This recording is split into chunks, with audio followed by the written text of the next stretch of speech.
Scientists overcome a major hurdle in restoring hearing. Next time you are jamming to your favorite song, you can thank thousands of tiny cells inside of an organ in your inner ear called the cochlea, aka hair cells, because of their hair-like appearance under a microscope.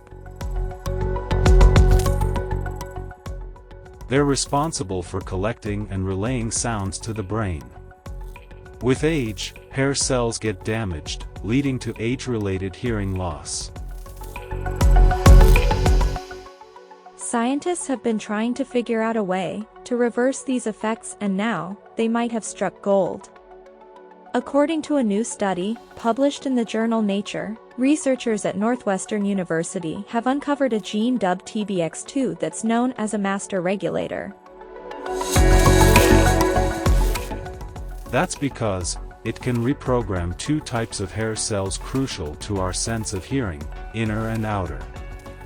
The team explained that, when the gene TBX2 is expressed, in the cell it becomes an inner hair cell, but it turns into an outer hair cell when blocked.